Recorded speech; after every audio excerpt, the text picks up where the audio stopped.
¿Qué tal? ¿Cómo están? Muy buenas noches. Bienvenidos nuevamente aquí a Respuestas Bíblicas. Vamos a tratar de contestar algunas de las preguntas que hemos recibido en esta semana. ¿Cómo ha estado, Greg? Muy bien, ha sido una semana ah, interesante con lo que ha estado sucediendo. ¿Ya?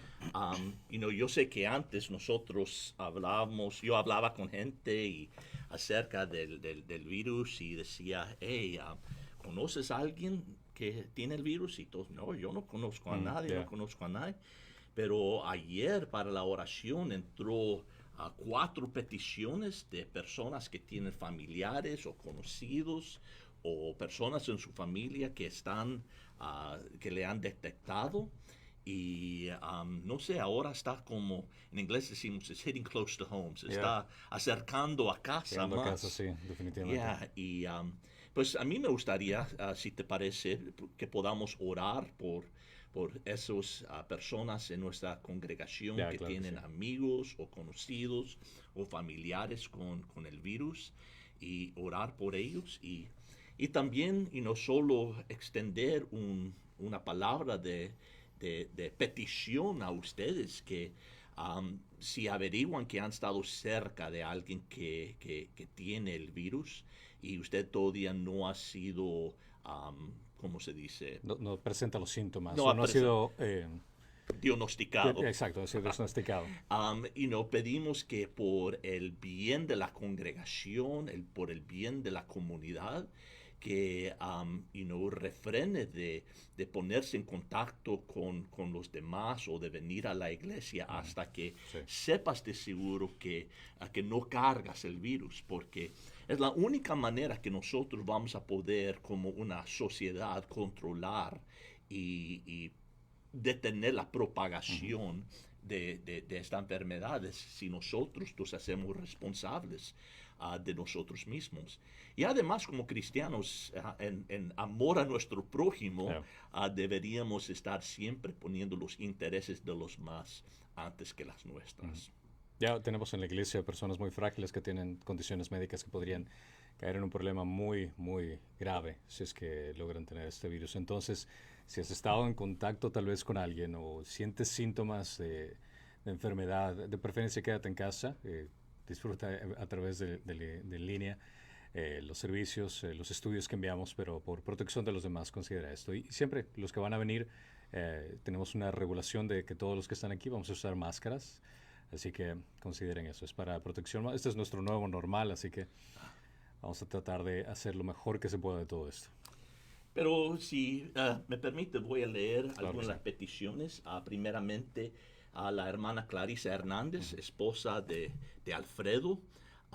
Su mamá y su papá, bueno, su papá ha sido diagnosticado y está presentemente hospitalizado en Tucson y le están cuidando ahí. La mamá también se ha estado sintiendo enferma, le han hecho la prueba, todavía no tiene los resultados, pero ella no está tan delicada como su papá, pero queremos orar por Clarisa y por su familia y Yeah. por el bienestar de ellos. Además, Rocío, hija de Elvia Ponce, también ha sido diagnosticada. Queremos orar por su pronto recuperación y que la demás familia esté protegida. Josefina García ha sido diagnosticada, pero sigue sin síntomas. Y vamos a orar que así continúe y que también toda su familia sea protegida. Y Cleotilde García, madre de Rubén García, tiene 78 años Wow. y está muy mala con neumonía y están esperando los resultados de COVID, pero vamos a orar por su recuperación también. Yeah. So, ¿por qué no unamos nuestros corazones antes de aproximarnos a estas preguntas y contestarlas y levantar a nuestros hermanos y familiares a Cristo en este tiempo? ¿Okay? Amen. Señor, nosotros queremos interceder por todos ellos, estos seres queridos nuestros que están luchando con este virus. Pensamos en los papás de Clarisa, Señor, especialmente su papá que está hospitalizado en Tucson en este momento, y su mamá, que sigue en México, pero que sigas protegiéndole a ella también, Señor. Sí, sí. Pedimos por una rápida recuperación. Dele sabiduría a los doctores, a las enfermeras, a todos, Señor, para que puedan ellos cuidarlos de la mejor forma posible y que pronto ellos puedan estar mejorando para poder eventualmente regresar a casa. También queremos orar por Rosario y por Josefina García. Ambos han sido diagnosticadas y queremos pedir, Señor, que tú extiendas tu mano sanadora y que los toques y que los sanes. Reconocemos que tú eres Jehová Rafa, Dios nuestro sanador, y que toda sanidad viene de ti.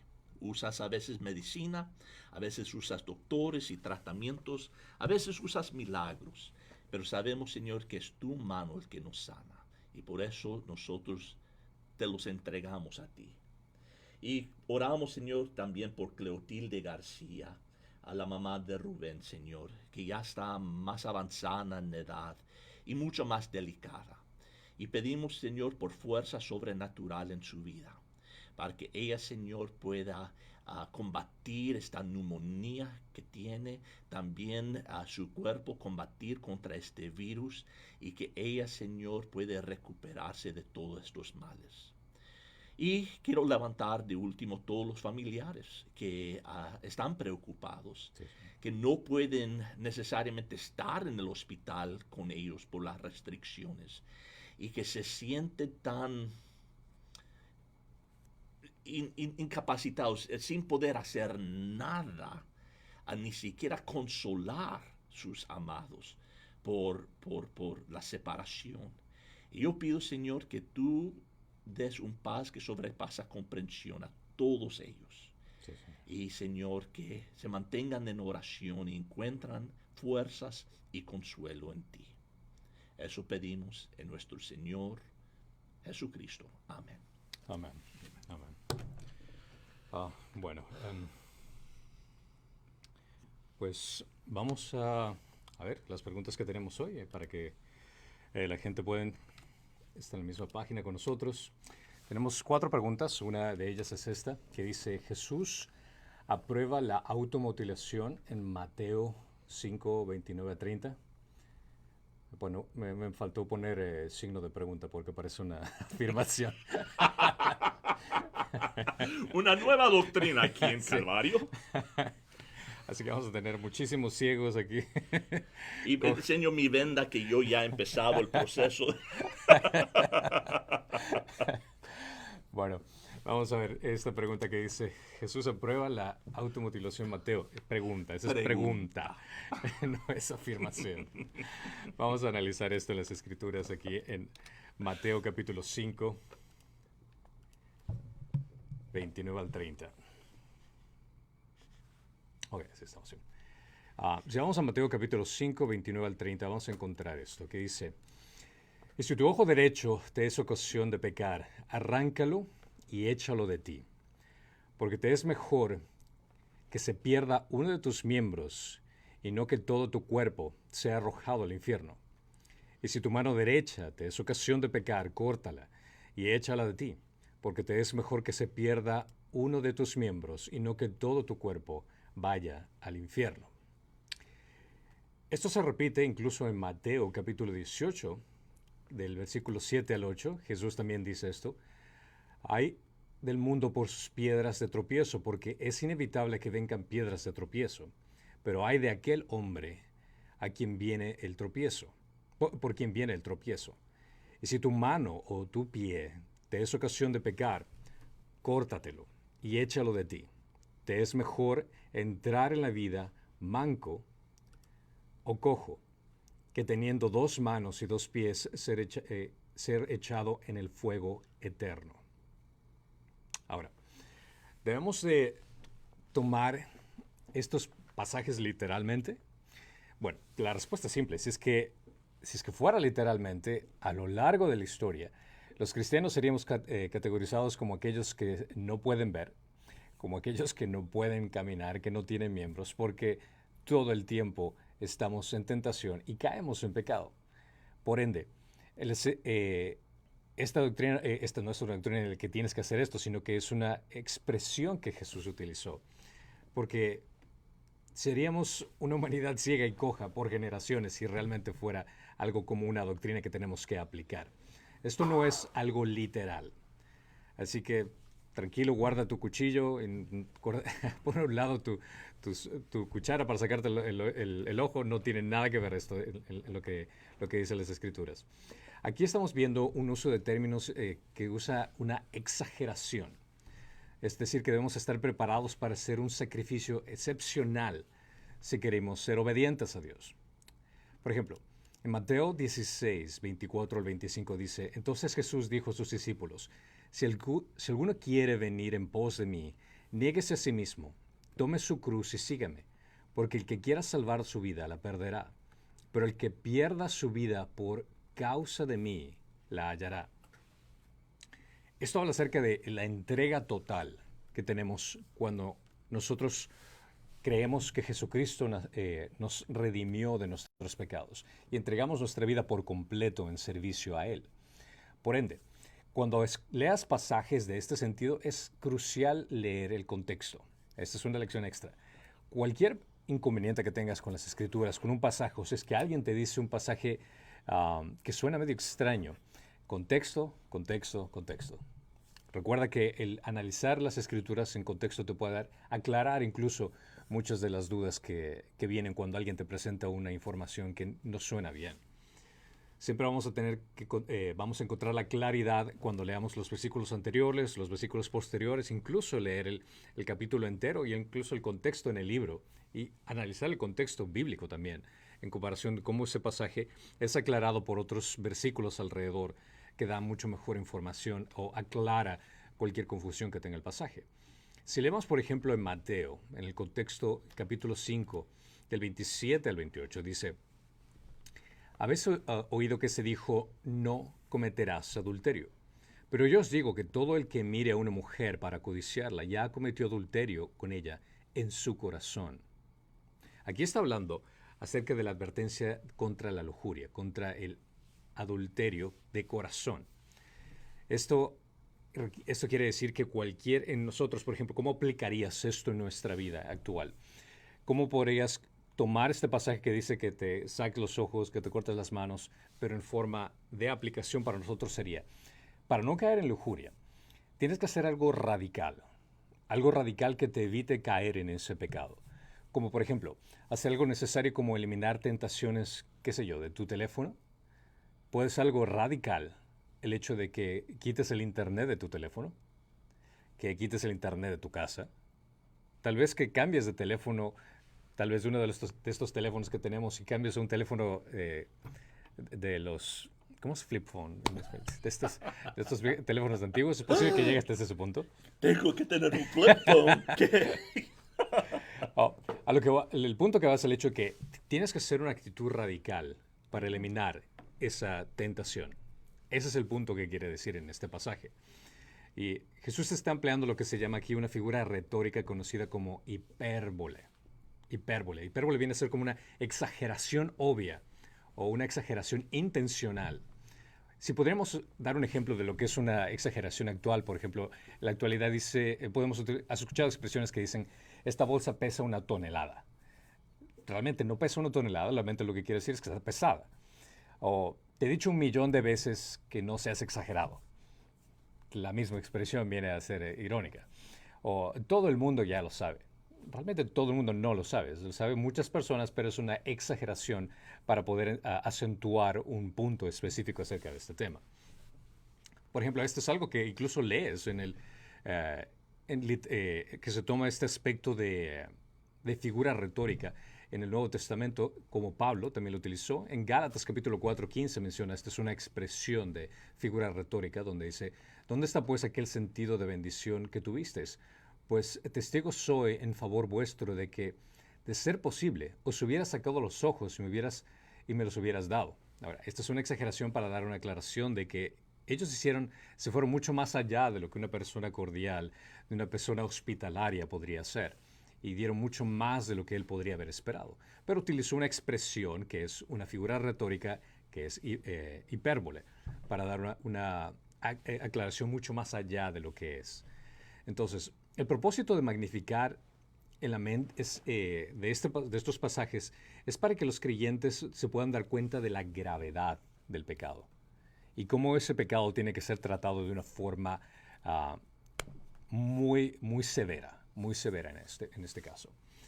El pecado es cualquier acción o pensamiento que vaya en contra de la voluntad de Dios, y el resultado del pecado viene a ser la muerte. Aquí el contexto habla acerca del infierno, el cual Jesús quiere preservarnos. En 1 Corintios 6, del 9 al 10, aquí menciona ciertas referencias acerca del pecado. ¿O no sabéis que los injustos no heredarán el reino de Dios?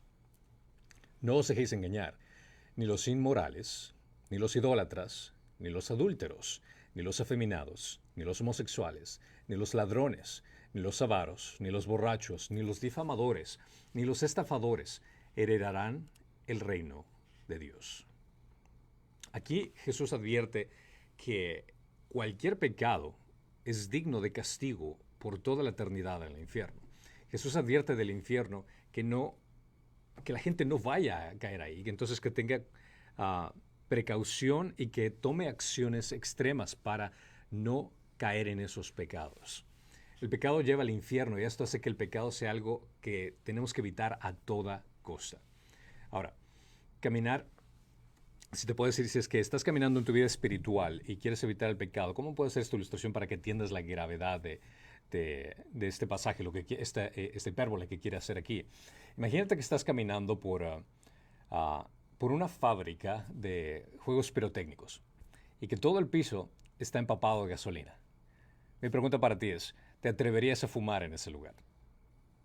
Sería una locura, ni siquiera pensarías en hacer eso. Es más, ni siquiera llevarías contigo cerillos o un encendedor, nada, porque si sabes que vas a pasar por ahí, vas a causar un desastre, vas a morir definitivamente. Entonces, si te puedes figurar la gravedad de la situación, a eso viene a ser con respecto al pecado.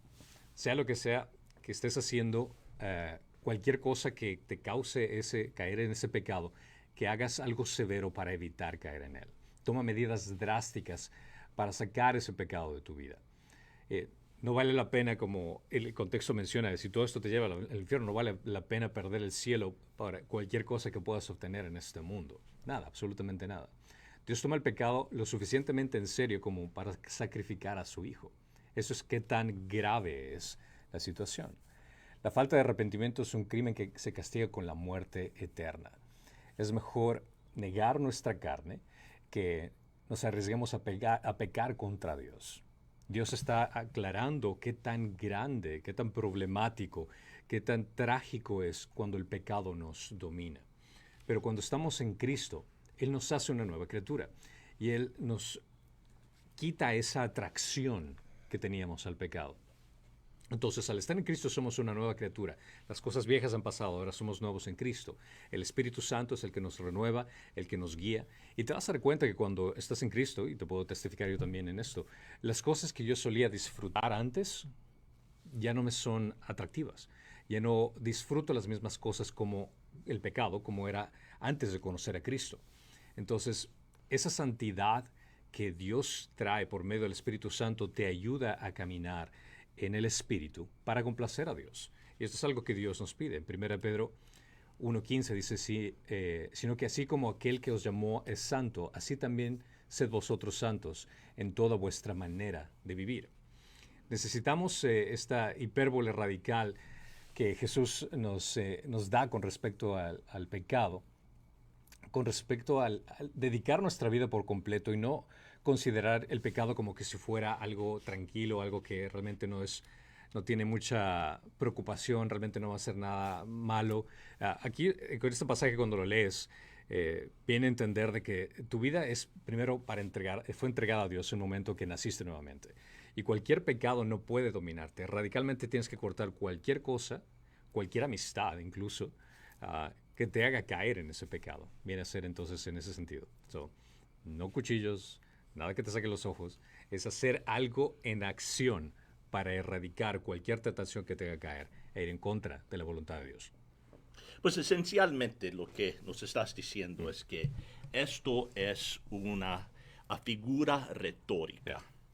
Y cuando nosotros hablamos de interpretar y entender la Biblia literalmente, ¿cómo balanceamos eso con este concepto de figuras retóricas?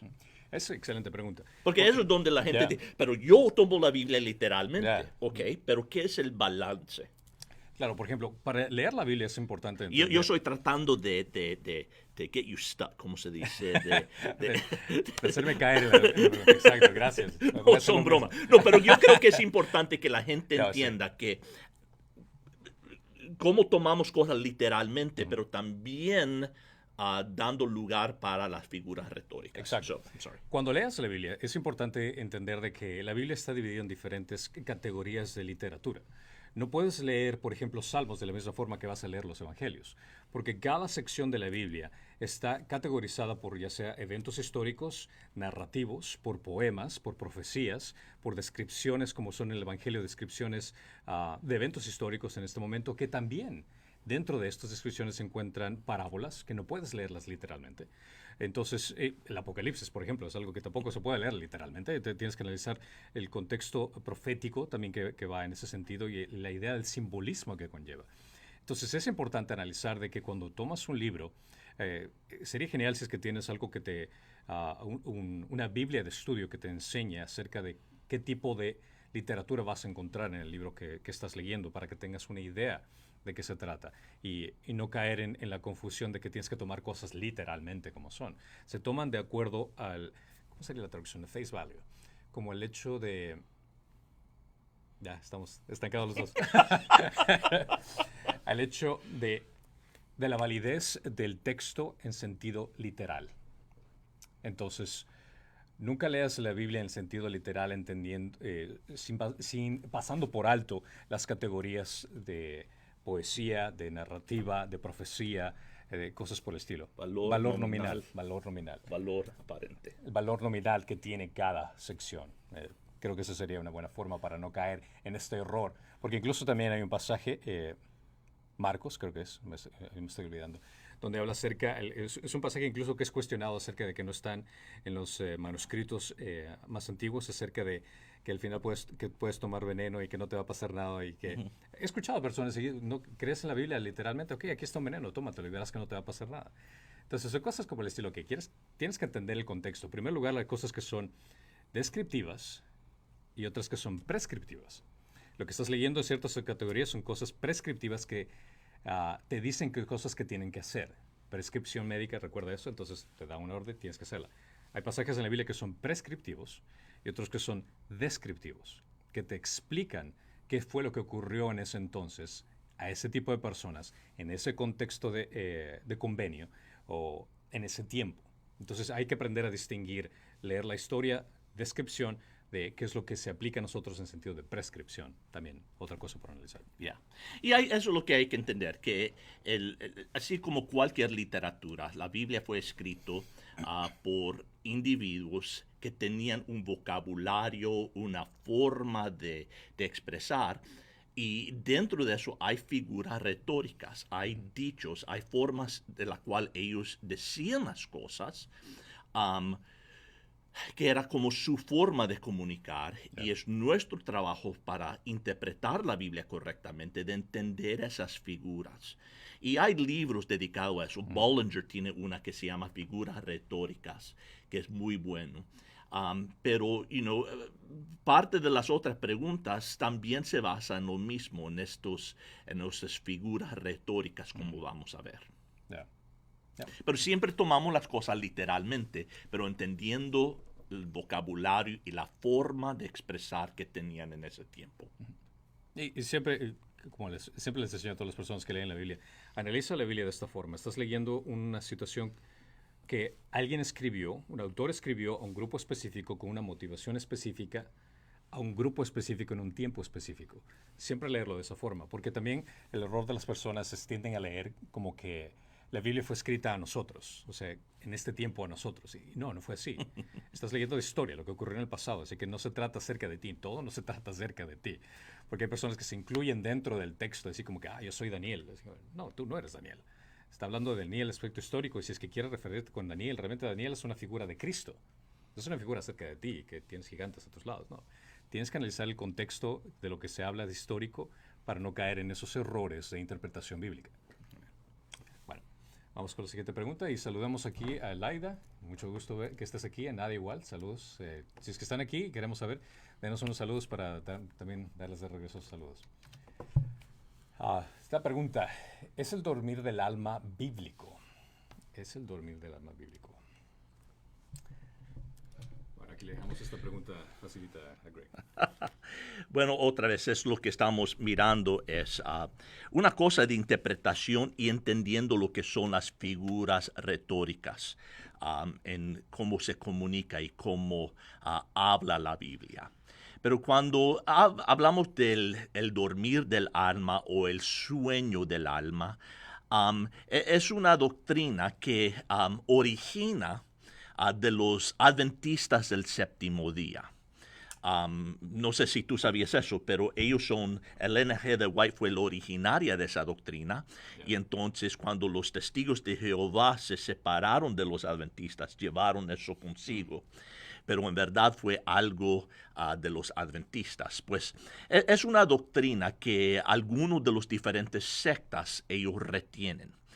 Y básicamente el sueño del alma es una creencia que dice que después que una persona muere, su alma duerme. En otras palabras, entra en un estado de inexistencia hasta la resurrección y el juicio final. Y ellos usan algunos diversos textos para apoyar y defender su posición. Y otra vez, muchas veces lo que están haciendo es tomando versos fuera de contexto o tomando literalmente lo que son las figuras retóricas. Uno de los principales que usan es Eclesiastés 9:5, que dice, porque los que viven saben que han de morir, pero los muertos no saben nada, ni tienen ya ninguna recompensa porque su memoria está olvidada. Dicen, no hay conciencia en la muerte, no hay están dormidos, los muertos no saben nada. Y muchas veces los que creen en el sueño de alma señalan a este verso. Otro es el Daniel 12:2, que dice, y muchos de los que duermen en el polvo de la tierra despertarán, unos para la vida eterna y otros para la ignominia, para el desprecio eterno. Dicen, dicen que están durmiendo en el polvo. Y de ahí es donde sacan este término que duerme el alma o el sueño del alma.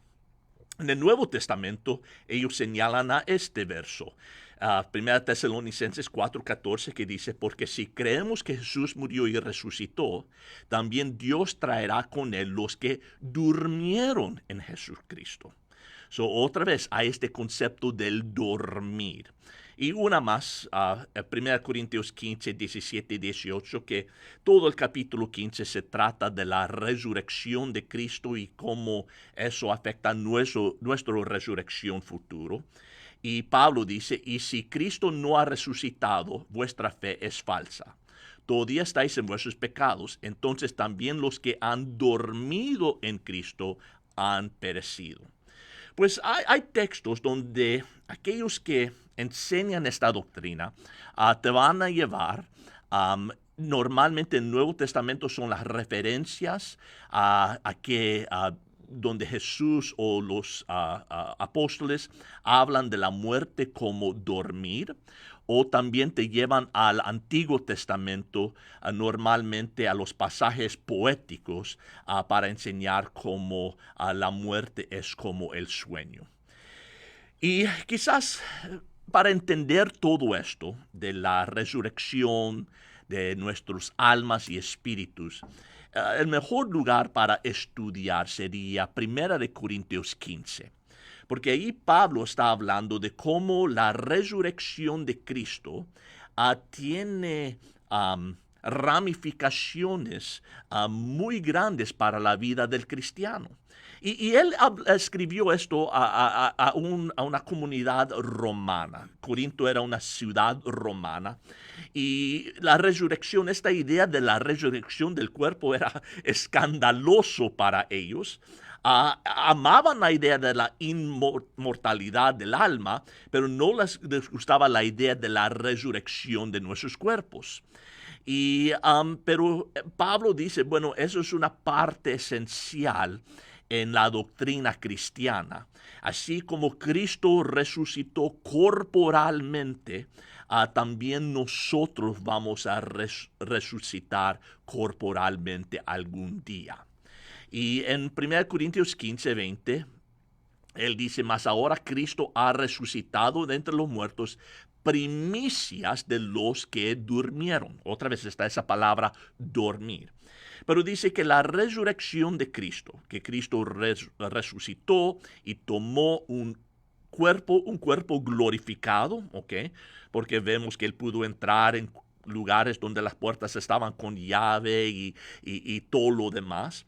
Pero era un cuerpo, y dice, él es la primicia, es como el prototipo de los cuerpos que nosotros recibiremos el día de la resurrección.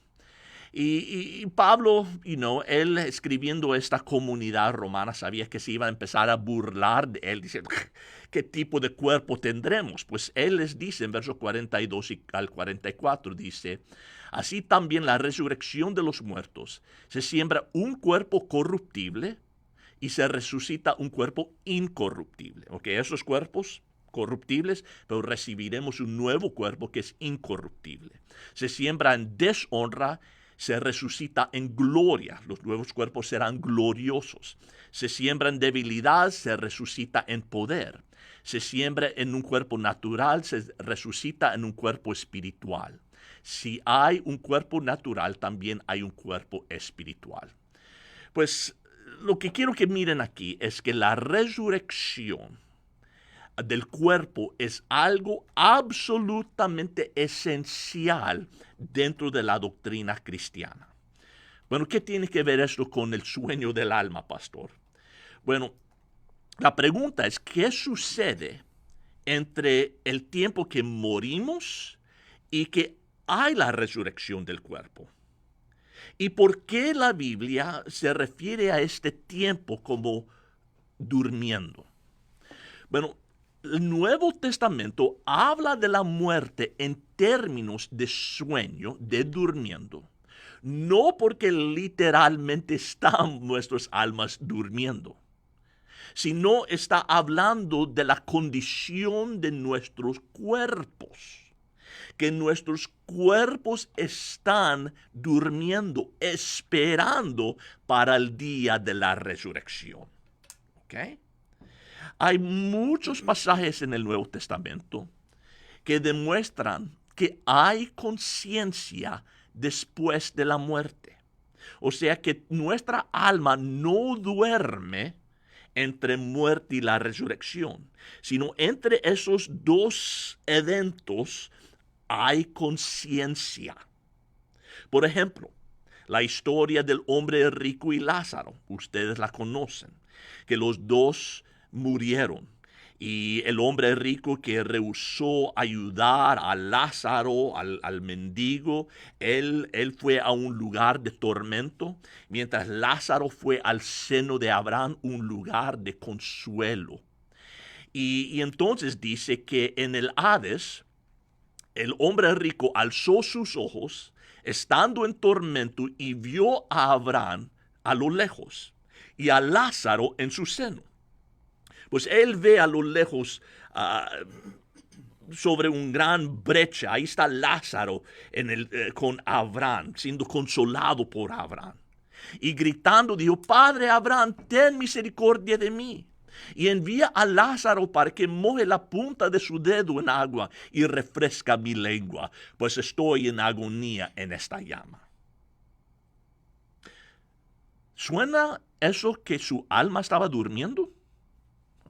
Suena que su alma estaba muy consciente de lo que estaba ocurriendo. Pero esto es una parábola. ¿Sabe? En ningún lugar Jesús llamó esto parábola. Normalmente cuando él iba a enseñar una parábola, él decía, esto es una parábola. Aquí no hay ninguna mención. Jesús habla de ello como si fue un evento real que se llevó a cabo. Y él habla de ello en términos de que hay conciencia después de la muerte. Y yo no sé de ninguna parábola donde Jesús dio una enseñanza que fue en contra de la verdad. ¿Okay? So, él está enseñando que hay conciencia después de la muerte. También pienso en lo que Jesús dijo al hombre, al ladrón que estaba muriendo junto a él en la cruz. Mientras estaban ahí colgados, él entendió y vio quién era Jesús y dijo, recuérdame cuando llegues al cielo. Y Jesús le dijo, en verdad te digo, hoy estarás conmigo en el paraíso. ¿Cuándo? Hoy estarás conmigo. No en 2000 años cuando yo regrese en la resurrección, entonces estarás conmigo, pero hoy cuando tú mueres estarás conmigo. Y aquí es donde entra una discusión de figuras retóricas, ¿ok? Porque algunos dicen, bueno, los dos puntos están en el lugar equivocado. Deberías leer, en verdad te digo hoy, dos puntos, estarás conmigo en el paraíso. Pero sabe, 97 veces en el Nuevo Testamento aparece esta figura retórica donde Jesús dice, en verdad te digo, en verdad te digo, en verdad te digo. Era un refrán, un dicho para decir, esto es algo verdadero. Esto es algo en que puedes confiar. Era una forma como de enfatizar. Pues eso es un refrán, en verdad te digo. Pues los dos puntos van después de esa declaración. Y entonces dice, hoy estarás conmigo en el paraíso. Pues la promesa de Jesús era que no vas a entrar en inexistencia. Tu alma no va a dormir. Vas a estar consciente conmigo en el cielo, en el paraíso. En Apocalipsis 6, verso 9 al 11. Ahí Juan tiene una visión del cielo y dice, y cuando el Cordero abrió el quinto sello, vi debajo del altar las almas de los que habían sido muertos a causa de la palabra de Dios y del testimonio que habían mantenido, y clamaban a gran voz diciendo, ¿hasta cuándo, oh Señor santo y verdadero, esperarás para juzgar? Estas almas no están durmiendo, están conscientes. Están clamando diciendo, ¿cuándo vas a juzgar? ¿Cuándo vas a traer justicia? Dos versos más y entonces dejamos este tema. Pero yo creo que es importante que tengamos bien entendido que no entramos en inexistencia, sino vamos a estar en los brazos del Señor como creyentes. En otra palabra, si nosotros hemos perdido un ser amado, un padre, una madre, un hijo, hija, alguien cerca, un cónyuge, lo que sea. Y ellos eran creyentes en el Señor Jesucristo. Que nosotros tenemos la confianza, que tenemos el consuelo de saber que están presentemente con el Señor y que están gozando de su presencia y de su gloria. No han caído en inexistencia, en inconsciencia, durmiendo de alma, sino que están con el Señor. En Filipenses 1:21 dice Pablo, pues para mí el vivir es Cristo y el morir ganancia.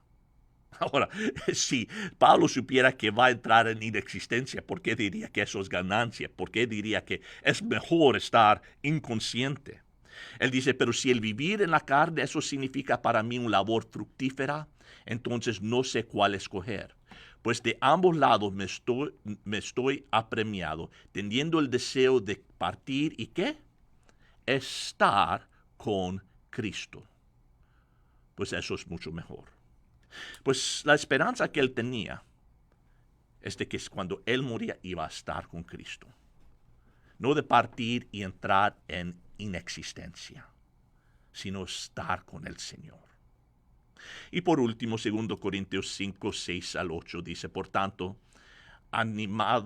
animándonos siempre y sabiendo que mientras habitamos en el cuerpo estamos ausentes del Señor, porque por la fe andamos y no por la vista, pero cobramos ánimo y preferimos más bien estar ausentes del cuerpo y habitar con el Señor.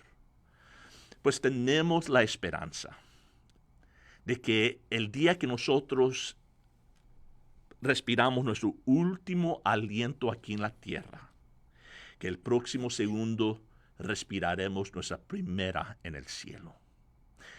Y que si hemos perdido a seres amados, que sabemos que ellos presentemente están en la gloria con el Señor. Y eso para mí es un gran consuelo. Cuando yo pienso en mi papá, que ha ido, que ha muerto, que yo sé que está con el Señor presentemente.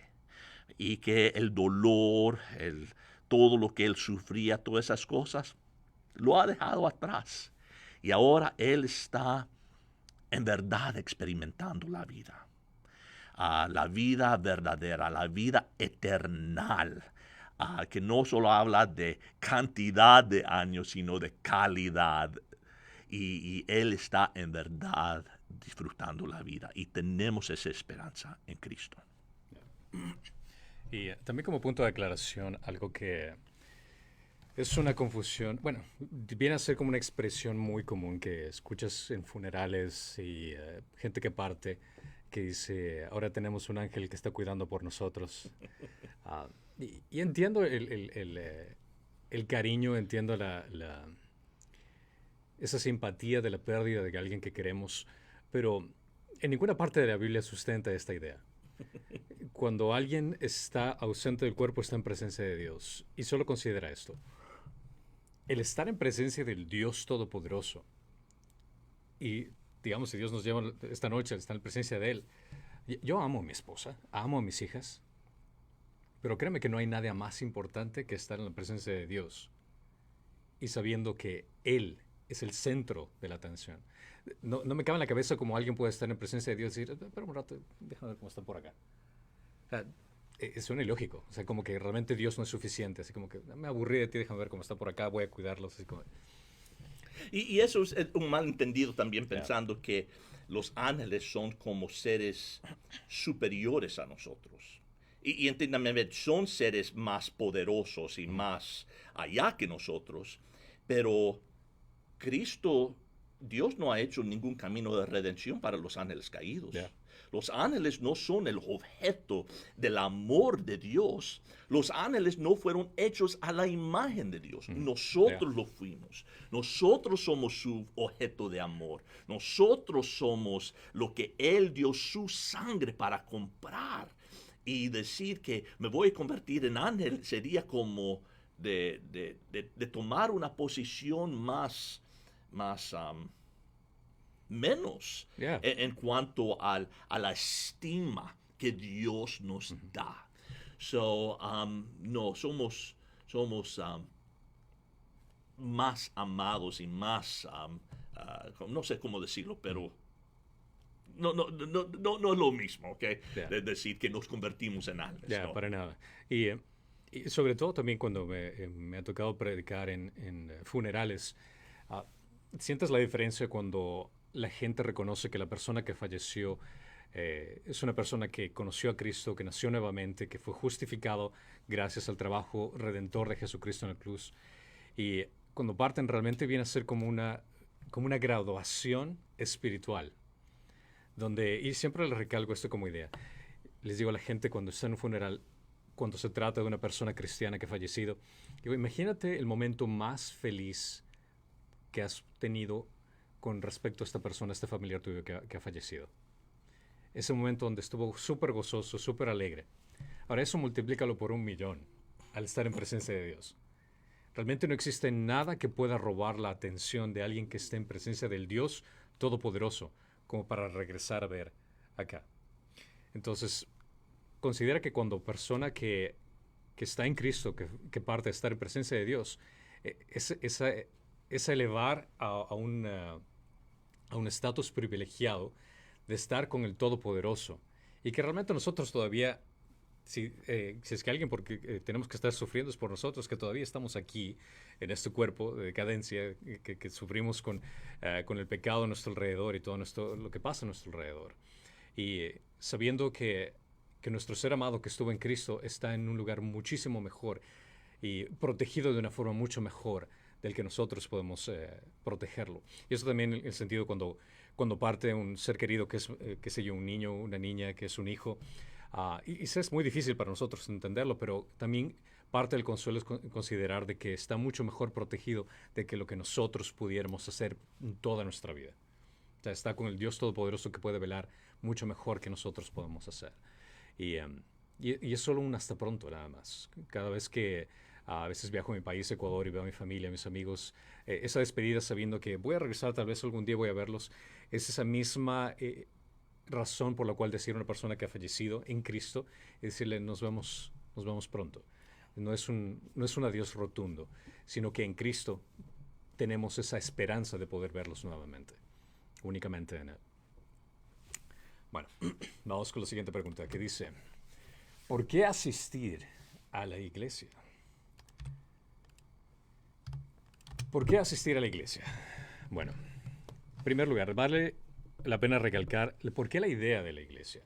Si analizamos en las Escrituras de dónde viene el concepto de la iglesia, primero entender que es un cuerpo de Cristo y por qué se reunían como iglesia, podemos observar aquí en Hechos, capítulo 2, del 41 al 42, donde dice, entonces los que habían recibido su palabra fueron bautizados y se añadieron aquel día como 3,000 almas. Y se dedicaban continuamente a las enseñanzas de los apóstoles y a la comunión, al partimiento del pan y a la oración. Aquí el contexto habla cuando Pedro estuvo predicando y predicó el Evangelio, el mensaje de las buenas noticias de que Cristo había muerto por pecadores y que la respuesta era en ir en arrepentimiento a Él, creyendo en el sacrificio final y perpetuo de Cristo en la cruz para nuestra redención. Este grupo de personas se reunieron y se dedicaban continuamente a las enseñanzas de los apóstoles, es decir, que se juntaban para poder aprender más acerca de este hombre, de este Dios que dio su vida por nosotros. Y aquí habla acerca de que se reunían para alabar a Dios unos con otros, instruidos para conocer por medio de las Escrituras, crecer espiritualmente. Y nosotros somos llamados a seguir este ejemplo de devoción. En Hechos capítulo 2, 44 al 47 también menciona, todos los que habían creído estaban juntos y tenían todas las cosas en común. Vendían todas sus propiedades y sus bienes y los compartían con todos según la necesidad de cada uno. Ahora, este viene a ser un buen ejemplo de cómo leer las Escrituras. Si es que escuchas a un pastor, un predicador o alguien que te dice, mira, esto es lo que dice la palabra de Dios, por tanto, tienes que hipotecar tu casa y tienes que dar dinero a la iglesia y que tienes que dar cosas... Bueno, espérate un rato. Esto no tiene nada que ver con respecto a prescripción, que es lo que tienes que hacer ahora. Oye, nunca hemos pensado en esa crisis. Sí, ¿no? Una persona que realmente quiere engañar a la gente utilizaría este versículo de esta forma para poder tergiversar lo que dice las Escrituras. Esto es una descripción histórica de lo que hacía la iglesia primitiva en ese entonces, de cómo se cuidaban en ese entonces y velaban por las necesidades del uno al otro. Dice, vendían todas sus propiedades y bienes y compartían entre todos según la necesidad de cada uno. Día tras día continuaban unánimes en el templo y partiendo el pan en los hogares. Lo que me encanta acerca de esta referencia de la iglesia, y esto es lo que tratamos incluso de poder aplicar en nuestro tiempo, esta sección en versículo 46, de que continuaban unánimes partiendo el pan en hogares, es lo que nosotros llamamos los grupos de vida, el poder reunirnos y conocernos mutuamente, comer pan o enchiladas o fajitas, lo que sea que traiga la gente. Pero el hecho es el convivir, el saber que estás con creyentes, el saber que estás con hermanos y hermanas en Cristo que te ayudan edificándote, ayudándote con cualquier situación difícil que estés pasando. Decía, día tras día continuaban unánimes en el templo, comiendo juntos, en alegría y sencillez de corazón, alabando a Dios y hallando favor con todo el pueblo. Y el Señor añadía cada día el número de ellos a los que iban siendo salvos. Donde quiera que se lleva a cabo la reunión ya sea en una iglesia, puede ser en una casa. El cuerpo de Cristo considera que la iglesia no viene a ser un edificio, la iglesia viene a ser el cuerpo de Cristo. Entonces nosotros nos reunimos en un edificio, que el cual tradicionalmente lo llamamos iglesia, pero es el hecho de reunirnos como cuerpo. Los creyentes donde están creciendo en compañerismo, donde se enseña la palabra de Dios. Y la asistencia de la iglesia no es simplemente una buena sugerencia, es la voluntad de Dios para los creyentes. En Hebreos capítulo 10, 23 al 25, menciona, mantengaos firmes en la profesión de nuestra esperanza sin vacilar, porque fiel es el que prometió. Y consideremos cómo estimulamos unos a otros al amor y a las buenas obras, no dejando de congregarnos como algunos tienen por costumbre, sino exhortándonos unos a otros. Y mucho más al ver que el día se acerca. Aquí habla acerca de, incluso puedes leer que esto es algo que está ocurriendo en la iglesia primitiva, que no se estaban reuniendo, estaban perdiendo ese hábito de estar unos con otros. Y aquí el autor de Hebreo tuvo que recalcar esa importancia de la unión, de la fortaleza que da el reunirse como iglesia y el motivarse uno a otro como iglesia. Mira, entre los tantos beneficios que tenemos al estar como iglesia, la iglesia es un lugar donde los creyentes van a poder ser obedientes en amar los unos a los otros. En 1 Juan 4:12 dice, a Dios nadie le ha visto jamás. Si nos amamos unos a otros, Dios permanece en nosotros y su amor se perfecciona en nosotros. ¿Cómo vas a poder ejercer ese amor que Dios te pide que des? Ese amor vertical para poder darlo horizontalmente, si es que no te congregas con hermanos y hermanas en Cristo. Ese es uno de los beneficios de estar juntos con los demás, con el cuerpo de Cristo. Exhortándose unos a otros, esta es otra razón para también estar juntos. En Hebreos 3:13 dice, antes exhortaos los unos a otros cada día, mientras todavía se dice hoy, no sea que alguno de vosotros sea endurecido por el engaño del pecado. Cuando vas a la iglesia y te topas con un hermano, una hermana en Cristo que te motiva a seguir adelante, alguien que te impulse o que te exhorte cuando estás haciendo algo cosas bien o incluso que te reprima cuando estás cayendo en pecado, eso solo puede existir cuando estás en un grupo donde existe ese amor y en amor existe esa reprimenda, en amor existe esa forma de corregir a ese hermano o esa hermana en Cristo para el bienestar del individuo, para el bienestar del cuerpo de Cristo. Esto no puedes hacerlo solo, porque es fácil caer solo. No existe el concepto de llanero solitario cristiano. Nosotros no somos una isla como cristianos, sino tenemos que estar conectados con los demás. Otros de los beneficios que encuentras al asistir a la iglesia es el hecho de que consideramos estimularnos mutuamente al amor y a las buenas obras.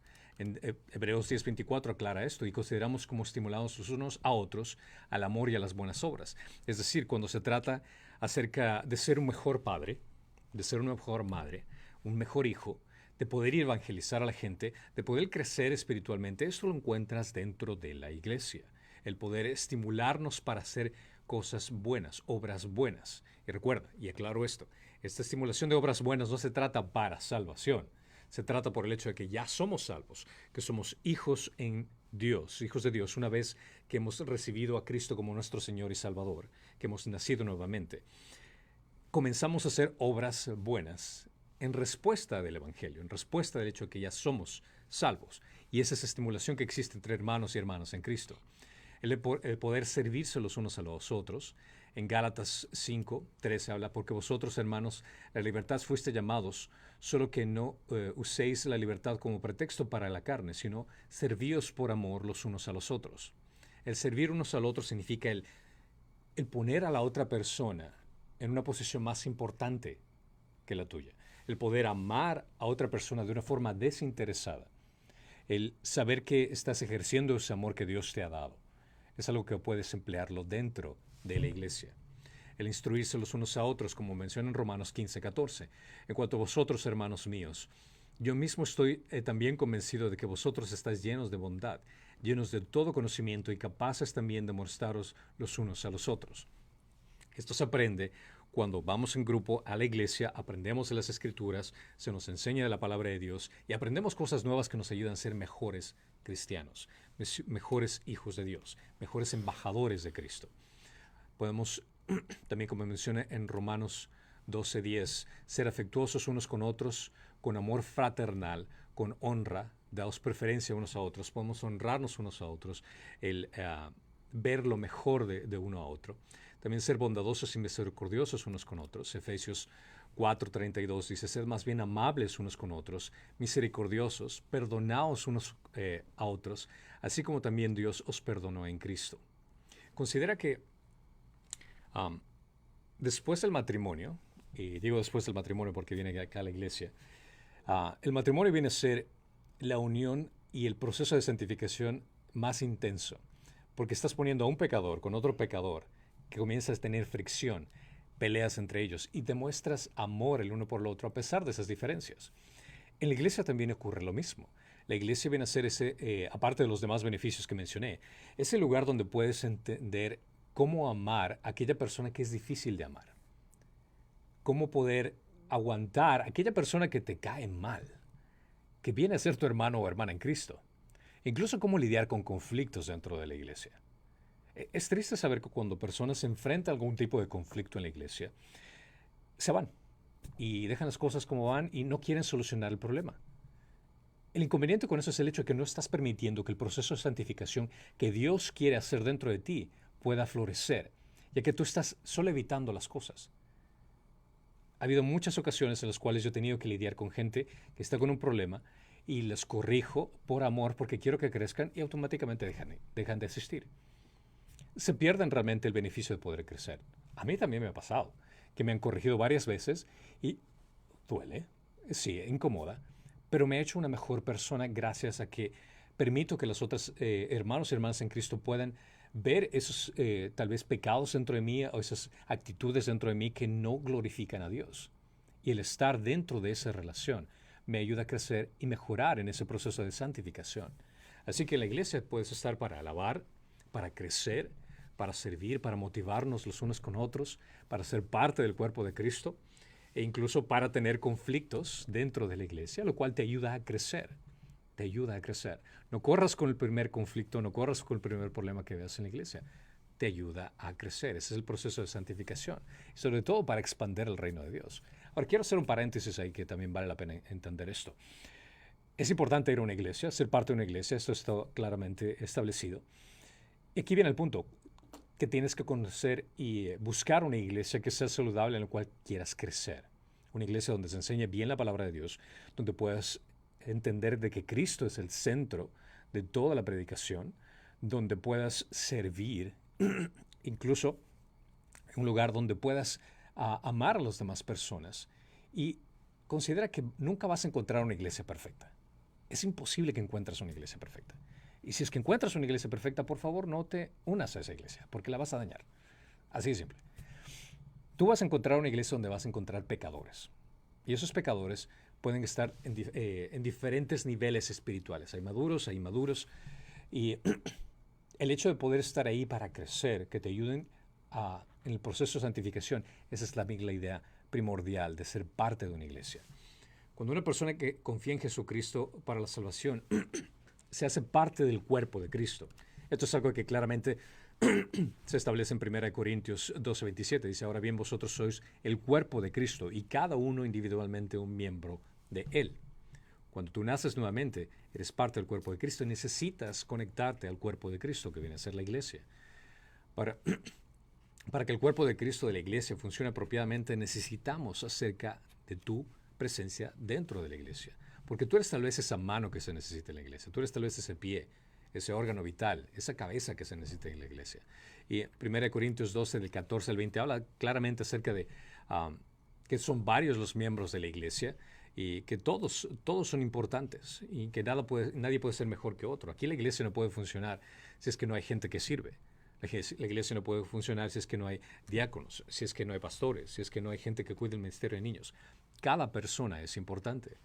No es suficiente con el solo hecho de asistir a la iglesia, sino que tienes que involucrarte en la iglesia. Si realmente has nacido nuevamente, tienes que ser parte de esta iglesia. No se trata acerca de un evento que ocurre una hora los domingos y después te olvidas el resto de la semana. La iglesia no es un lugar donde puedes considerarlo como un club de reuniones donde tú solo ves a la gente los domingos. La iglesia tiene que ser considerado como tu familia espiritual donde tú te conectas para servir, donde tú te conectas para crecer. Entonces no miras a la iglesia como un lugar donde vas solo una vez a la semana y eso es todo. Es un lugar donde tú tienes que involucrarte para ayudar en cualquier tipo de ministerio que Dios te haya puesto, usando los dones espirituales que Dios te ha dado. En Efesios 4, del 11 al 13, habla acerca de los dones espirituales para que tú lo leas. Y que Dios te ha equipado con un don específico para que puedas servir dentro de la iglesia. Ningún creyente alcanzará jamás la plena madurez espiritual sin asistir a la iglesia. Así de simple. No puedes crecer de forma espiritual, siendo maduro espiritual, si es que no eres parte de una iglesia. Porque ahí es donde aprendes, ahí es donde creces, ayudas a los demás y puede ayudarte a que ese proceso de santificación sea más saludable. Si te apartas de una iglesia y dejas de asistir a una iglesia, no vas a crecer, no vas a crecer. Porque no vas a tampoco tener la oportunidad de amar unos a otros, no vas a tener la oportunidad de aplicar la voluntad de Dios en tu vida al perdonar los unos a los otros, al ser animado, exhortado con otros creyentes. Así que esto tiene que ser una actividad regular en tu vida, que como creyente, que tu familia espiritual te necesita, que tú necesitas también a tu familia espiritual.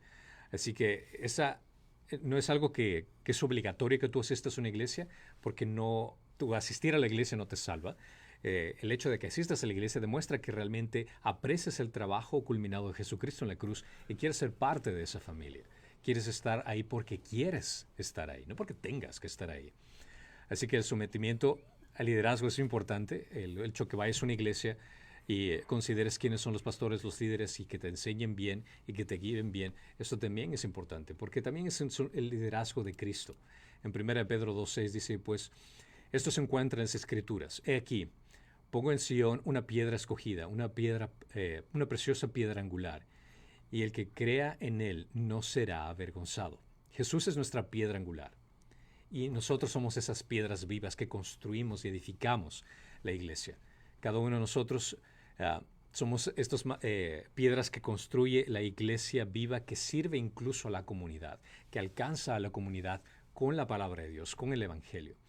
Así que tu familia, por ejemplo, en este caso, cuando alguien te trata mal en tu familia de sangre, no deja de ser tu familia. No vas a dejarlo y que se olvide de ti. Es algo que también ocurre en la familia espiritual. Tú eres parte de una familia espiritual y te ayuda a crecer en conocimiento, te ayuda a crecer en exhortarte, y cuando tienes conflictos te ayuda a crecer en poder ser mejor en perdonar, en dar gracia, en dar misericordia, todos esos atributos que has recibido de Dios para que puedas otorgar a otras personas. Eso sería en breves rasgos la respuesta. Necesito agua, ya me quedé sin salud. En resumen, eso fue la respuesta. Algo más que me... ¿Qué era la pregunta? ¿Por qué asistir a la iglesia? Yeah, I mean, no hay iglesia perfecta. Yeah. No hay pastor perfecto. No hay congregación perfecta. Pero es es el organismo que Dios ha establecido como la fuente por medio de cual nosotros como cristianos encontramos la enseñanza, encontramos la comunión, encontramos una fuente por medio de que ejercer nuestros dones y habilidades y de que el Señor nos use. Y también es el organismo por medio del cual que Dios bendice al mundo. Él dice, no hay muchas cosas a la cual Cristo puso un pronombre personal. Mm-hmm. Oh, yeah. Pero cuando habla de la iglesia, se refiere a ello como mi iglesia. No habla del matrimonio como su matrimonio. Mm-hmm. No habla de ninguna otra institución, gobierno, lo que sea, como suyo. Pero cuando habla de la iglesia, habla de ello en términos que es mi iglesia. So, no debemos nosotros solo por los defectos que miramos en los hombres, en un sistema, en una denominación como justificación de decir voy a rechazar eso y no voy a tener parte en eso. No, yo creo que hay bendiciones que solamente lo podamos recibir cuando estamos enchufados, encajados en una iglesia que en verdad está buscando cómo glorificar a Dios por medio de lo que hacen. Yeah. Y nosotros, al alejarnos, nos estamos cortando de esa bendición y nosotros somos los que salimos perdiendo más. Y también, si te pones a analizar, suena ilógico que tú digas, amo a Cristo, pero no me gusta su iglesia. Realmente viene a ser un insulto, porque es su esposa. Cristo, Cristian, te amo, pero no me gusta tu esposa. Imagínate si ese fuera el caso, o sea. ¡Auch! Así como que, Greg, un gusto conocerte, hasta luego. O sea, Yeah, I mean, me viene a estás ser un insulto. rechazando Exacto. al objeto de mi amor, de mi Así es. afección. Entonces, si es que tú dices amar a Cristo, pero detestas la iglesia, considera ese sentido. Realmente estás hablando mal acerca de de la entidad del cual Dios dio su vida. Entonces, recalco, no existen iglesias perfectas, pero la iglesia santa en el sentido universal es una iglesia que tiene que tener reverencia porque Dios entregó su vida por esa iglesia. No puedes hablar mal de la iglesia, no puedes tratar mal a la iglesia. No hay iglesias perfectas, sí es verdad, pero el considerar si es que para Dios es importante, para ti también tiene que ser importante. Así como el ejemplo que dice Greg, o sea, si es que Greg no le gusta a mi esposa, realmente yo no puedo tener relación con él. ¿Cómo puedo estar con alguien que no aprecia a alguien que yo amo? Entonces, sería una buena aplicación también como ejemplo ilustrativo. Si es que vas a una iglesia y encuentras algo que no te gusta, es entendible, tal vez puede que sea estilo, lo que sea, cualquier cosa. Recuerda cuando recomendamos siempre en la clase de membresía, incluso cuando conocemos la iglesia, cuáles son las características que tienes que buscar en una iglesia? Son un lugar donde creces. Lugar donde creces. Segundo, un lugar donde puedes contribuir. Así es. Tercero, un lugar donde puedes encontrar comunión. Así es. Y número 4, un lugar que hacen buena comida. También, eso vale la pena. Si es que hacen buena comida. Entonces, obviamente hay la gran diferencia de lo que se trata acerca de una iglesia local y una iglesia universal. La iglesia católica, con C pequeña, que es la iglesia universal, es la iglesia por la cual Cristo murió, que se distribuye en iglesias locales dentro de diferentes ciudades, diferentes países, donde nosotros podemos ser partícipe y crecer y amar a la congregación y poder también servir y que seamos ministrados de la misma forma. No podemos desconectar la una de la otra. Amén. Siguiente pregunta. ¿Qué decir cuando alguien afirma que todas las religiones son hechas por el hombre? Bueno, cuando haces esta pregunta, supongo que estás administrando a alguien, que estás platicando con alguien que te ha dado como esta excusa o esta queja o que estás testificando con ellos. So, no solamente quiero yo contestar a la pregunta, pero quiero hablar un poco de cómo hablas con una persona y compartes con ellos las buenas nuevas, el evangelio. Y en qué debemos enfocar y en qué nosotros no debemos enfocar. Pues primeramente te digo, en una situación como esta, cuando alguien te hace esta pregunta que cómo no son todas las religiones hechas por el hombre, que tienes que responder primeramente a la persona, no solamente a la pregunta.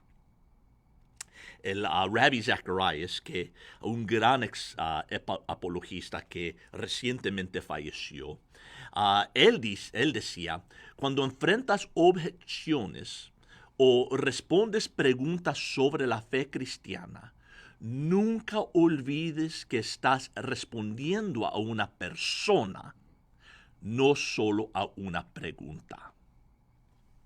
Pues un individuo amoroso debe de tratar de descubrir el por qué la persona hace esta objeción. ¿Por qué está haciendo esta pregunta? Esto es especialmente cierto cuando es una pregunta como, bueno, si hay un Dios bueno, ¿por qué permite cosas malas en la vida? La pregunta es, ¿qué le está motivando? ¿Por qué está haciendo esta pregunta? ¿En verdad es curiosidad intelectual o acaban de perder a una hija o un ser querido, lo vieron sufrir de una muerte dolorosa y están luchando? Por lanzarte a una crítica filosófica cuando la persona en verdad está buscando atención, que alguien le ministre, puede ser desastroso. Pues yo siempre digo, cuando hay estas objeciones, primero haga preguntas aclaratorias antes de responder a la pregunta. Trata de averiguar el corazón detrás de la pregunta. O sea, descubre dónde están. Dile algo como, hey, esa es una excelente pregunta. ¿Por qué la haces? O, eso es una afirmación interesante. ¿Por qué la mencionas? O, ¿cómo llegaste a esa conclusión? Y deja que ellos empiezan a divulgar lo que está en su corazón. Porque quizás por eso Dios te ha puesto en ese lugar, en ese momento, para hablar con esa persona. ¿Me explico? So, toma un momento para descubrir dónde están. Porque el punto aquí es de ganar a la persona, no la discusión. A veces nos enfocamos tanto en articular las cosas bien y poder atacar su punto de vista. O tener la razón. Comprobar que yo tengo la razón y que yo soy tan inteligente, que nosotros lo único que estamos haciendo es alejando a la persona más de Cristo. Pues tenemos que descubrir dónde están, hacerles preguntas. Quizás no es por alguna cosa dolorosa que han sufrido, quizás solamente han adoptado una cosmovisión o un eslogan sin pensarlo realmente por sí mismos. Todos hacemos eso. Adoptamos ciegamente creencias religiosas, raciales, políticas, solo porque alguien que conocemos, respetamos o seguimos lo dijeron, pero nosotros nunca lo pensamos individualmente por nuestra cuenta. Pues quizás al hacerles estas preguntas, ellos empiezan a analizar las cosas por su cuenta, que abre las puertas más para que tú les ministres. Y cuando ellos están compartiendo, diría número 3, esté de acuerdo con ellos donde puedes. ¿Okay? En otras palabras, tu punto no es necesariamente demostrar dónde siempre están mal, pero busque donde tú puedes estar de acuerdo con ellos, porque al hacer eso, estás como construyendo un puente sobre la cual ustedes pueden tener este diálogo respetuoso y ellos te van a escuchar porque tú les has escuchado a ellos. Y pregunta, ¿hay algo de verdad en lo que están diciendo? Y sinceramente examínalo. Y probablemente la razón más común por la que las personas piensan que todas las religiones son hechas por el hombre es porque, bueno, la mayoría de ellos realmente lo son, ¿ok? Casi todas las religiones en el mundo tienen algo de verdad en sí, ¿ok? Generalmente son sistemas, pero generalmente son sistemas hechos por el hombre, donde ellos dicen cómo el hombre puede alcanzar a Dios por sus esfuerzos, por sus obras, por sus acciones. Esas son todas las religiones menos el cristianismo. El cristianismo es totalmente lo opuesto. Nosotros no trabajamos para hacer un camino a Dios, sino Dios ha abierto un camino para nosotros por medio de Cristo. Yo soy la verdad, el camino, la verdad y la vida. Él es el que hace el camino a nosotros. Pues cuando ellos empiezan a hablar y traer sus objeciones, eso brinda una oportunidad para que tú hagas una transición a presentarles el Evangelio. Y cuarto, concéntrate en la evidencia de la resurrección en lugar de la inherencia bíblica. Nosotros creemos en la inherencia de la Biblia, que la Biblia es la palabra de Dios y que no contiene errores y que es fiel y podemos depender nuestras vidas en ellas. Y yo nunca voy a comprometer o conformarme en eso. Lo creo de todo corazón. Pero ¿sabe? Creer eso no me salva. Lo que me salva es creyendo en Cristo, un Cristo resucitado. Y por eso yo no voy con esta persona a enfocarme en cosas secundarias, aunque no estoy diciendo que no es importante creer en la inherencia bíblica, pero yo voy a enfocar en lo que necesitan más que todo, y eso entender quién es Jesucristo y qué es lo que Jesucristo ha hecho por ellos. Y ahí es donde yo empiezo a compartir con ellos. Y yo no soy un gran intelectual. Yo no soy una de esas personas. Yo veo las cosas muy sencillamente. Y normalmente cuando gente tiene diferentes refutaciones y diferentes quejas o dudas acerca de la fe, yo creo que podemos llevarlos a una cosa, y eso es de examinar la resurrección de Jesucristo. Miremos nosotros Mateo capítulo 12, verso 38 en adelante. Dice aquí, entonces le respondieron algunos de los escribas y fariseos a Jesús, diciendo, Maestro, queremos ver una señal de parte tuya, Enséñanos algo, haz uno de esos milagros para comprobar que tú eres quien eres, Estaban persiguiendo tras señales y milagros. Pero respondiendo él les dijo, una generación perversa y adúltera demanda señal, y ninguna señal se le dará, sino la señal de Jonás el profeta. Porque ahí está. Porque como estuvo Jonás en el vientre del monstruo marino 3 días y 3 noches, así estará el Hijo del Hombre 3 días y 3 noches en el corazón de la tierra. Ellos querían una señal.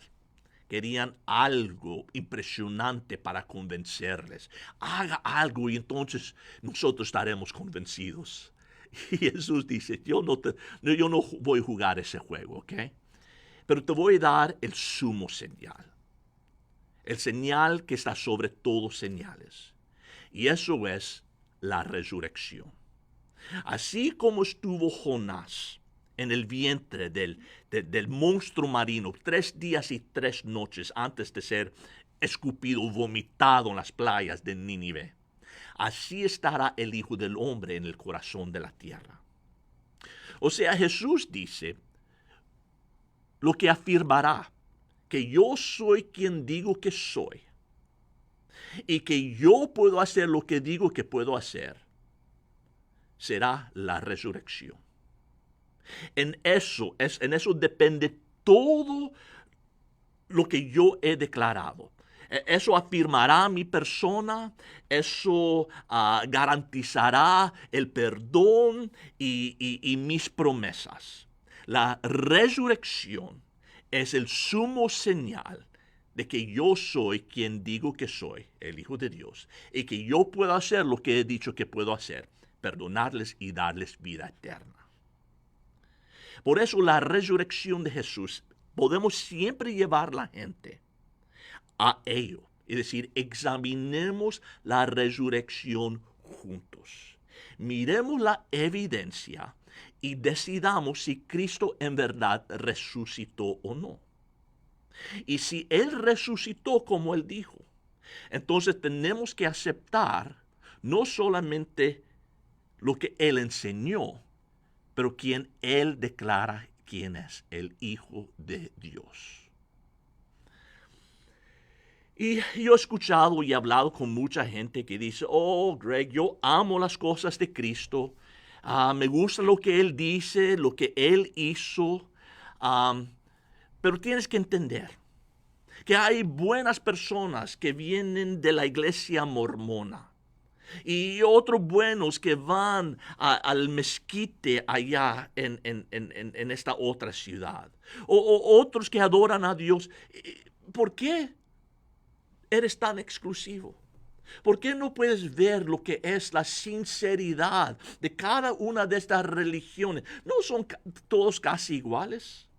Bueno, podemos examinar el Islam, que significa su nombre sumisión. Y ellos se someten a una vida de disciplina y una práctica de fe. Y podemos decir, algunas de las enseñanzas de Mohammed se parecen a las de Cristo. ¿Puedo decir yo que van a ir al infierno porque no creen exactamente como creo yo? ¿O qué tal los budistas? Ellos enseñan de vivir una vida separada de los deseos egoístas, separados del materialismo y deseos propios. Y Buda habló con sabiduría, ¿no es verdad? Y los seguidores de Confucio siguen sus filosofías y ellos hablan de honrar tus padres y vivir dentro de la estructura familiar en medio de este mundo caótico. Y no era algo similar a lo que enseñó Jesús. Y vemos estas buenas personas y con buenas intenciones. ¿Y qué hacemos con ellos? Y a veces nos sentimos confundidos. Confundidos hasta que consideramos el sepulcro vacío. Si Cristo no resucitó, no podemos saber si estamos en el buen camino. Pero si Él resucitó, entonces Jesús hizo algo que ninguno de estos profetas, líderes religiosos, gurús o lo que sea que se llaman, pudieron hacer. Eso hace a Cristo singular entre todos estos llamados líderes religiosos. Y eso afirma su persona y sus declaraciones. Pues, ¿cómo podemos saber que Cristo resucitó o no? Bueno, podemos nosotros sencillamente analizar las evidencias. Puedes ir, agarrar un avión, quizás no ahorita, pero en unos meses cuando el corona se ha decaído, y ir a Israel, va a ir a Jerusalén, salir fuera de la ciudad vieja, e ir a la tumba, y verás que ahí está la tumba y que está vacía, que Jesús resucitó. Oh, muy gracioso, Greg. Yo no puedo ir a Israel, ¿ok? ¿Y cómo sé que esa es la tumba correcta? ¿Cómo podemos saber eso? Eso es ridículo, ¿ok? Pero pensamos en la historia, lo que aconteció. Cuando llegó noticia de que Jesús había resucitado, las mujeres corrieron a los discípulos y dijeron, está vacío. Todos los discípulos corrieron y fueron ellos a la tumba.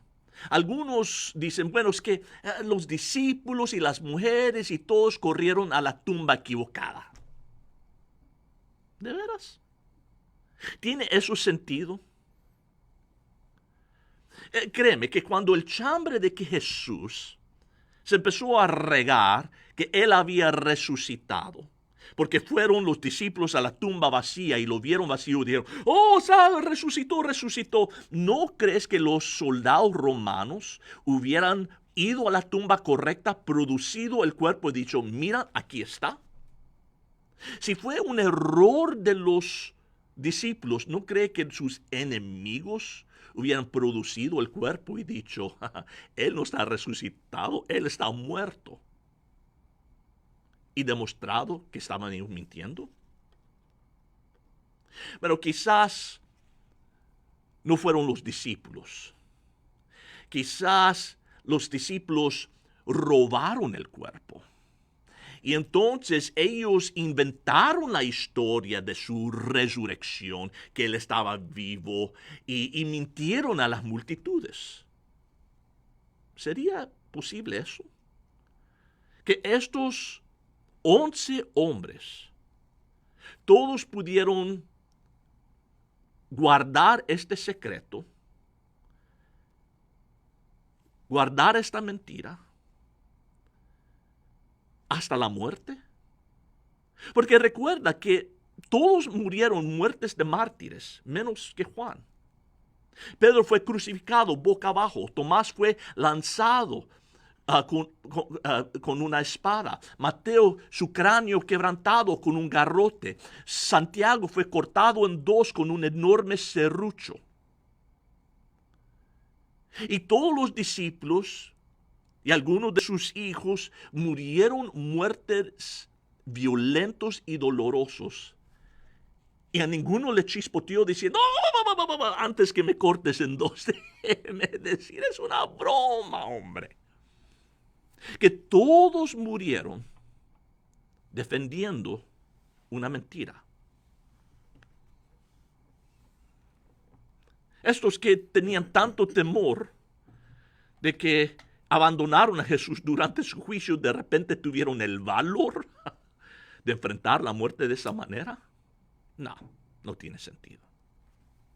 Es que, Greg, es que tú no has leído el libro. Yo leí el libro en la universidad de lo que en verdad sucedió, que uno de sus discípulos le dio a Jesús una droga, para que cuando le dieron la esponja tenía una droga que le causó que él entrara en una coma. Y eso hizo que pareciera que estuviera muerto, pero en verdad no lo estuvo muerto. Pero mientras estaba en la tumba, él recobró sus fuerzas y revivificado, él movió la piedra y dijo, he resucitado. Un hombre que no durmió toda la noche, exhausto por completo por los juicios, entonces latigado 39 veces hasta que su espalda parecía carne cruda, fue crucificado con 3 grandes clavos penetrando sus muñecas y sus pies, y fue traspasado con una lanza, fue tomado acostado en una tumba vacía, envuelto en un montón de mantas para que apenas pudiera respirar, y que él entonces en ese ambiente pudo recobrar sus fuerzas, salir de esas vendajes y mover una piedra de 2.5 toneladas con manos recientemente crucificadas y decir, estoy vivo. Wow, si tú crees eso en verdad tienes fe, déjeme decirte. No me importa cómo tratas de cortar este pastel, ¿ok? La evidencia dice que él resucitó. Si en verdad lo examinas, la única conclusión que la cual puedes llegar es que él resucitó. Pues cuando te confundes, o cuando personas estás hablando con ellos y están diciendo, ¿cómo puedo yo creer en el cristianismo? Llévalos a lo que Jesús dijo, esto es el sumo señal. Esto es lo que me distingue de todos los demás. En esto estoy dependiendo que afirme mi persona y mis promesas, mi resurrección.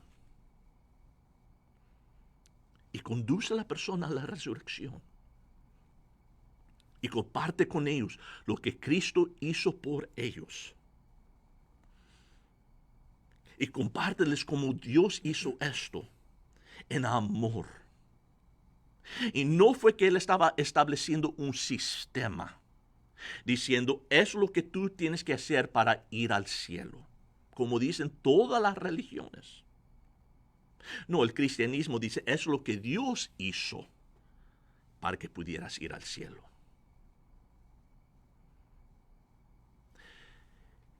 Y lléveles y enséñales la gracia de Dios.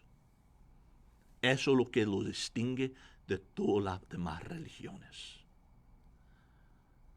Que Dios, en su amor y su misericordia, estrechó su mano a la humanidad. No dijo a la humanidad, suben donde estoy yo. Hagan estas obras, siguen estas tradiciones, cumpla estos requisitos, sube las gradas de la escalera hasta que mereces, llegas a donde estoy yo. No. Él estiró su mano hasta abajo y dice, tome mi mano, confíe en mí. Yo he hecho la obra para que tú seas salvo. Esa es la gran diferencia. Excelente. Y algo más que me gustaría añadir en base a la pregunta que hace Daniel, aclarar lo que dice él. En un debate teológico lo más importante es ganar a la persona y no la discusión. Amen. Y sí, tienes toda la razón, porque ¿de qué nos sirve el hecho de tener la razón cortando relaciones o humillando a la persona? Perdón, humillando a la persona al punto de... me gusta esa referencia que incluso Ravi Zachariah utilizó. No puedes cortar la nariz de alguien y después presentarle una rosa para que pueda olerla. O sea, ¿de qué te sirve el hecho de humillar a la persona sabiendo que tú tienes la razón, tienes la verdad, y después presentar el mensaje del Evangelio? Ha habido varias ocasiones en las cuales yo he tenido que compartir el Evangelio con alguien y solo escucho a la persona, sé que está equivocada, sé que está mal, pero quiero que la gente, la persona con que estoy hablando se dé cuenta que me interesa la persona. No me interesa el ganarme una estampa como diciendo, mira, me gané este debate apologético, porque realmente no me sirve de nada. ¿De qué me sirve haber ganado un debate sabiendo que el alma de la persona se perdió por mi actitud? Entonces, hay un pasaje que incluso me gustaría que recalca también esta importancia del cómo presentar la verdad, que se me viene a la mente, que es 1 de Pedro 3:15, que dice... Oh, estoy yendo a otras cosas. Ok, listo. Perdón, estaba yendo... que dice en 1 Pedro 3:15, sino santificad a Cristo como Señor en vuestros corazones, estando siempre preparados para presentar defensa ante todo el que os demande razón de la esperanza que hay en vosotros. Pero hacedlo con mansedumbre y reverencia, teniendo buena conciencia, para que en aquello que os sois calumniados no sean avergonzados los que difaman vuestra buena conducta en Cristo. Entonces, si vamos a presentar la verdad, tenemos que estar preparados, compartir la verdad que es la palabra de Dios, pero compartirlo en un amor, sabiendo que la persona, en la conversación ha habido ocasiones que me he topado con gente que hablamos de cualquier tema, de cualquier situación, y de pronto veo que la persona se está alterando, se está poniendo emotiva con respecto al, no, yo tengo la razón, y de visto, o sea, me ha pasado literalmente gente que le titila el labio así de... Ese momento sí, prefiero que la persona piense que ganó el argumento a romper una oportunidad que yo pueda conectar con él para poder presentarle el Evangelio. ¿De qué me sirve humillarlo? Y estamos enfrente en su casa, en su familia, tampoco iba a hacer algo así. O sea, ¿por qué voy a humillarlo, hacerlo quedar mal? Dijo, no, o sea, ¿sabes? No, me parece un buen punto lo que usted menciona. Porque al final de cuentas me interesa la persona, no se trata de ganar el argumento ahí. Y yo creo que tantas veces nuestro ego es lo que está en juego y no es en verdad queriendo ganar la persona o enseñarles la verdad. Yo he visto tanta discusión. Yo recuerdo uno donde un hermano estaba compartiendo con otro, tenían diferencias y estaba el hermano siguiendo hasta que decían, pero tienes que admitir que estás mal. Y por fin, después de como una hora, sí, tú tienes razón, yo estoy mal. Pero yo miraba la cara, no estaba sincero, él solo estaba cansado de todo esto y quería irse a casa. Y yo digo, en vez de construir una puente, lo quemaste, hombre. Porque esta persona nunca va a venir a ti otra vez para hablar, porque tú querías ganar la discusión, no ganar al individuo. Ya, y realmente el tener una posición autoritaria, de querer siempre tener la razón, lo único que causa es que la otra persona te rechace. Yo he tenido gente a mi alrededor que tiene esa actitud prepotente, que yo estoy en lo correcto, tú estás mal. Cualquier opinión que yo digo, automáticamente me corrigen y yo, ok, está bien. Y pueden tener la razón. Y aprendo mucho de estas personas, pero no me agrada estar con esa persona, ¿sabes? Porque realmente no veo que tiene un interés por mí, tiene un interés de dominar con su intelecto a mi persona. Entonces, realmente no me interesa. Entonces, no cometas el mismo error. Si queremos ser embajadores de Cristo, al leer las Escrituras, algo que me fascina es ver la actitud que tiene Cristo, que incluso los niños eran atraídos a Él. Si te das cuenta que un niño no fácilmente va a una persona extraña y que los niños iban corriendo hacia Él, te das cuenta que tenía una actitud amorosa, una actitud amable. Y si quieres ser un embajador de Cristo, esa es la actitud que debemos de tener. Presentamos la verdad en amor, interesándonos por Él y siendo astutos. La expresión que dice el hecho de ser astutos como serpiente, pero dóciles como palomas, es perfecta en este tipo de circunstancias. Amén. ¿Ya? Bueno, listo. Entonces creo que esas son las preguntas que tenemos para hoy. Y son 4 y aún así nos vamos 1 hora y media. Es inevitable, y ni modo, los pastores que les gusta hablar acerca de Dios, ¿qué se puede hacer? Con todo, quería un mensaje que me llegó con respecto al... ¿cuál era? Él tiene todos sus aparatos, su teléfono, su computadora, su iPad, todo abierto. Okay. Con respecto a que salió positiva la mamá de Rubén de coronavirus. Okay. Entonces, queremos que consideren, hay muchas personas que ya estamos conociendo que están enfermando de coronavirus. Tengan mucho cuidado, recuerden, no pongan a riesgo a otras personas al contactarse. Si es que están en contacto con alguien, de preferencia no vengan a la iglesia. Si se encuentran con síntomas, no vengan a la iglesia. Y déjenos saber quiénes son para poder orar, sobre todo por ustedes, y tenerlos siempre presentes en cualquier cosa que podamos hacer. A la medida que se nos permita, estaremos ahí con ustedes. Eso, entonces... vamos a estar orando por tu mamá, Rubén. Definitivamente. Yeah. Bueno, eso es todo lo que tenemos para esta noche. Que Dios los bendiga grandemente y esperemos con el favor de Dios encontrarnos el próximo miércoles con el favor de Dios. Cuídense y que Dios le bendiga mucho. Amén. Cuídense.